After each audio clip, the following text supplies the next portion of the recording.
So welcome students, welcome once again to the web classes. पिछले lecture में हमने कुछ क्वेश्चन आंसर समझे थे अंडरस्टैंडिंग द टेक्स्ट में से। आज जो है हम समझने वाले हैं कुछ टॉकिंग अबाउट द टेक्स्ट में से। ऐसे कौन कौन से क्वेश्चन हैं जो टॉकिंग अबाउट द टेक्स्ट में दिए हुए हैं और उनके क्या क्या मीनिंग हो सकते हैं। सबसे पहले जो क्वेश्चन दिया है वो कौन सा है, discuss laws are never respected nor enforce in India. सबसे बड़ा क्वेश्चन जो है हमारे पास में अभी फिलहाल ये है कि भारत में कानून को जो है ना ही उसका सम्मान किया जाता है, ना ही उसको लोगों के ऊपर एनफोर्स किया जाता है। So according to article 48A of the constitution of India, the state should try to protect and improve the environment and must protect the forest and wild life of the country, है ना। कि भारतीय संविधान के अनुच्छेद 48A के अनुसार क्या बताया गया है कि हर एक राज्य में जितने भी फॉरेस्ट है, जितने भी वाइल्ड लाइफ है, उन सभी को लोगों को क्या करना चाहिए, प्रोटेक्ट करना चाहिए और एनवायरनमेंट को क्या करना चाहिए, इंप्रूव करना चाहिए। लोगों का ये कहा जा सके एक ड्यूटी है। But the painful fact is that laws are not followed in India. लेकिन सबसे कहा जा सके दर्दनाक बात यही है कि भारत में लॉज मतलब कानून की रिस्पेक्ट जो है वो नहीं की जाती। For example casteism, untouchability and bonded labour are said to be abolished in India but are still in practice, है ना। एग्जाम्पल के तौर पर अगर देखें तो कास्टिज्म है, अनटचेबिलिटी है, बॉन्डेड लेबर है, जिनको सालों पहले जो है कहा जा सके कॉन्स्टिट्यूशन के द्वारा जो है एबोलिश कर दिया गया, हटा दिया गया भारत में। लेकिन फिर भी आज भी बहुत सी ऐसी जगह है जहाँ पर हमें ये चीज़ें दिखाई देती है ना। छुआछूत है, छोटे बड़े की कास्टिज्म है ना, बॉन्डेड लेबर, लोग मजदूरों को 2-2, 3-3 साल तक जो है बांध कर रखते हैं गुलाम बनाकर। तो ये सारी चीज़ें आज भी दिखाई देती है। Over the last 4 decades India is losing forests at a harmful rate of 3.7 million acres a year as per the report of Parliament's estimate committee, है ना। अगर पिछले 40 सालों की बात की जाए तो भारत जो है वो अपने फॉरेस्ट को जो है खो रहा है। कौन से रेट पर, तो 37 लाख एकड़ एक साल में 37 लाख एकड़ कहा जा सके फॉरेस्ट की ज़मीन जो है वो नक्शे से ही गायब हो जाती है। ऐसा किसका मानना है, पार्लियामेंट एस्टिमेट कमेटी का। The large area of forest land is now test treeless and the actual loss is estimated to be 8 times the rate given by government statistics. और कहा जा सके फॉरेस्ट की ज़मीन जो है उसका एक बहुत बड़ा हिस्सा जो है कैसा दिखाई देता है, ट्रीलेस दिखाई देता है। और ये जो आंकड़े प्रोवाइड किए गए थे 3.7 मिलियन एकड़ ईयर, ये गवर्नमेंट के द्वारा दिए गए थे। लेकिन लोगों का ऐसा मानना है कि एक्चुअल लॉस जो है कितना है, 8 times, है ना, इससे भी 8 गुना ज़्यादा, है ना। सो हम इससे ये पता लगा सकते हैं कि इस आर्टिकल 48A का जो है यहाँ पर लोगों ने कोई मान रखा ही नहीं है कि जिस लकड़ियों को उन्हें नहीं काटना चाहिए या फिर फॉरेस्ट का जो कंजर्वेशन करना चाहिए, लोग उन पर ध्यान दे ही नहीं रहे और ना ही जो है हमारी गवर्नमेंट उन पर जो है एनफोर्स करती है ना। इसको जो है कहा जा सके लोगों के ऊपर कभी लादा नहीं जाता।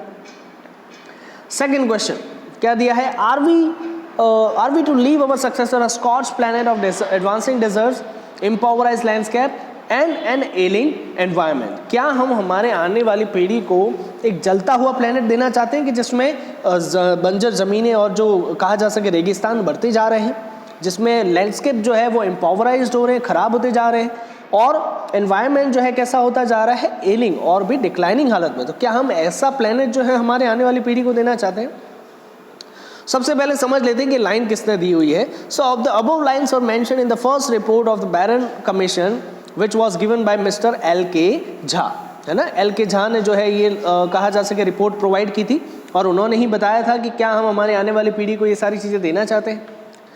With the rising scale of distortion of the environment, humans are going to leave a burnt planet with arid deserts, poor landscape and a poor environment for our future generation। जिसमें क्या बताया था कि हम हमारे आने वाली इतना हम जो है कहा जा सके डिस्टोर्ट कर रहे हैं एनवायरनमेंट को, आने वाली पीढ़ी को हम एक जलता हुआ प्लेनेट देकर जाएंगे, ऐसा हमें फील हो रहा है कि जिसमें रेगिस्तान जो है बढ़ते जा रहे हैं, गर्मी बढ़ती जा रही है, लैंडस्केप जो है वो ख़राब होते जा रहे हैं, एनवायरनमेंट जो है वो खस्ता हालत में है।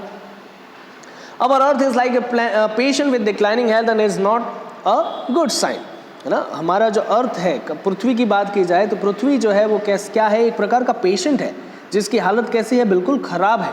और ये एक अच्छा साइन नहीं है अगर हम अपनी आने वाली पीढ़ी को जो है देखना चाहते हैं तो। Deforestation and over population are some of the reasons behind the deterioration of the earth. और इसका सबसे बड़ा कारण क्या दिखाई देता है, तो सबसे पहला है डिफॉरेस्टेशन, जंगलों को काटना। पॉपुलेशन का बढ़ना, ये दो रीज़न जो है सबसे बड़े जो है माने जा रहे हैं किस बात के लिए, तो डिटेरियोरेशन के लिए पृथ्वी की। We must realise our era of responsibility before it's too late, और यही बात समझाई जा रही है कि हमें हमारी रिस्पॉन्सिबिलिटी को समझना होगा। हमें एक ऐसा युग लाना होगा जिसमें लोग अपने कर्तव्यों को समझें इन चीज़ों के सामने और उसे पालन करें इससे पहले कि देर हो जाए।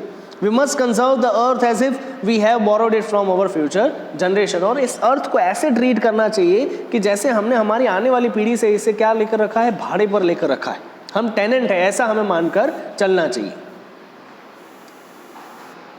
थर्ड क्वेश्चन जो दिया हुआ है क्या है, we have not inherited this earth from our forefathers, we have borrowed it from our children।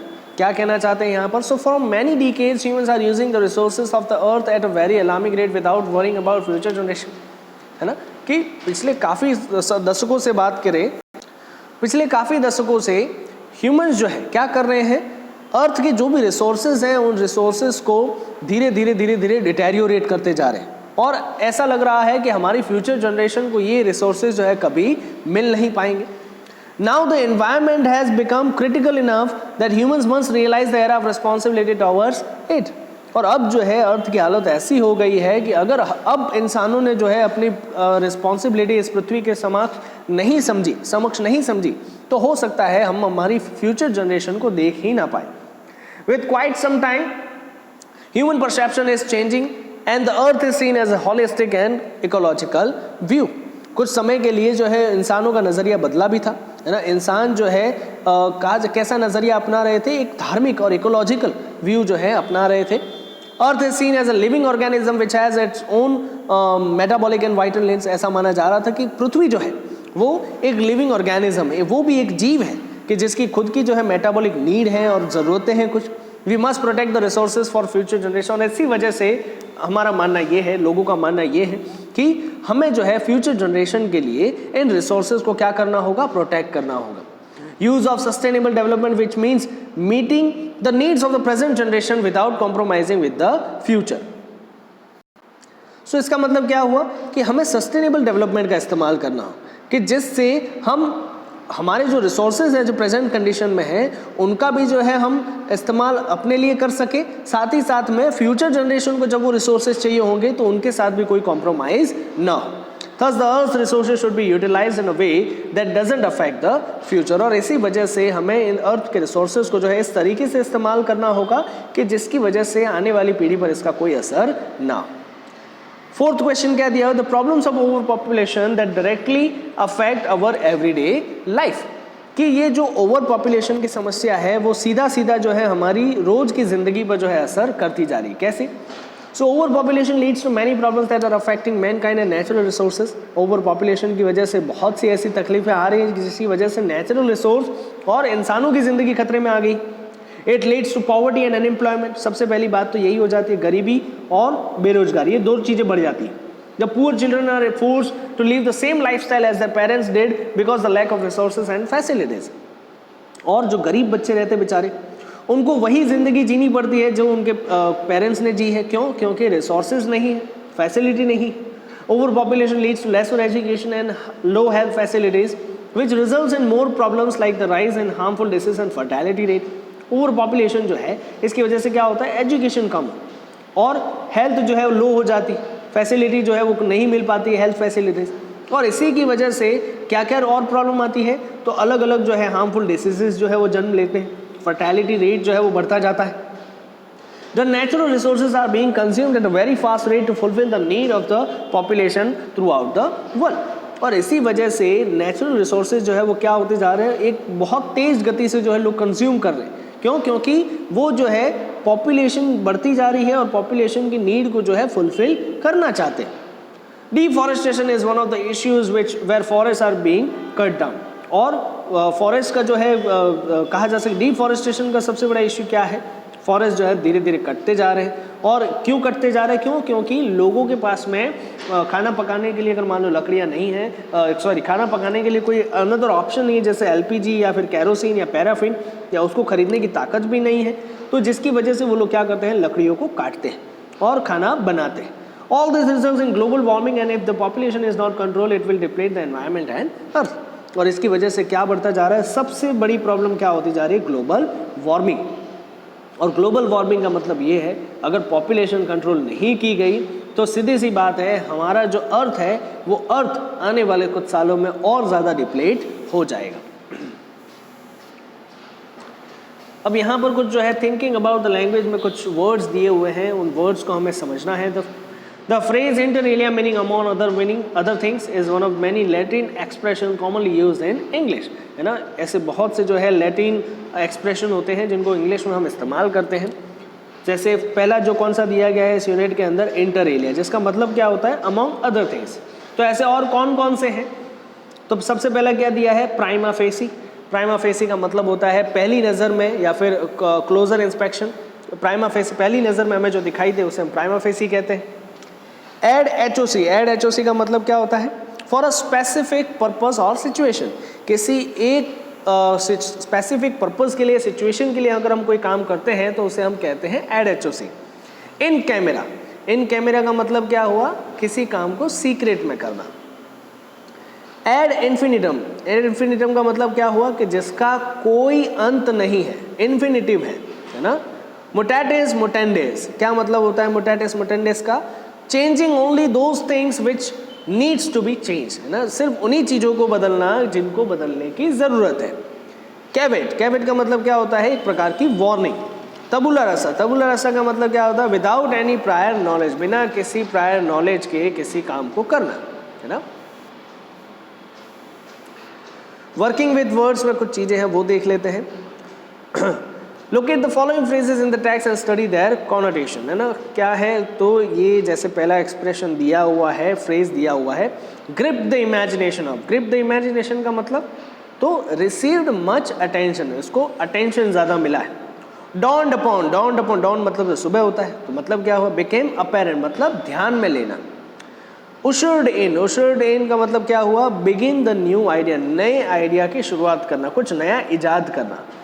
Passed into current coin, current coin में पास करना, ये क्या मतलब हुआ, तो इसका मतलब ये है something which has been brought into use, है ना, कि जो अभी करंट में जो चल रहा है उसमें है जो है इसका इस्तेमाल करना, है ना।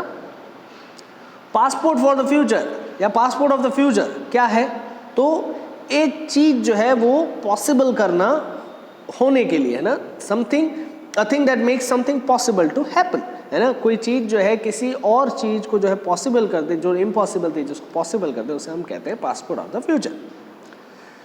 नेक्स्ट क्या दिया हुआ है, जैसे grip, dawn, usher, coin, passport have a literal as well as a figurative meaning, है ना। एक तो इनका जो है फिगरेटिव मीनिंग जिसमें हम फ्रेज में इस्तेमाल करते हैं वो है, साथ ही साथ में इनका लिटरल मीनिंग भी होता है, मतलब खुद एक वर्ड है उनका भी कुछ मतलब होता है। तो write pairs of sentences using each word in the literal as well as in the figurative sentence, है ना, तो दोनों ही मतलब में जो है हम समझते हैं।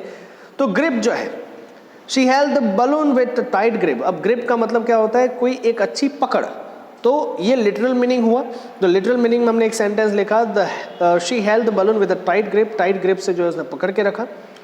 सेकंड क्या है, वो एक फिगरेटिव सेंस है, जिसको फ्रेज में इस्तेमाल किया जाता है ना। The moment of stop rape has grip the mind of people, कि जो स्टॉप रेप का मोमेंट था उसने लोगों का ध्यान खींचा, यहाँ पर जो है grip the mind of people, तो ध्यान खींचना होता है, so that is phrasal meaning या फिर फिगरेटिव सेंस।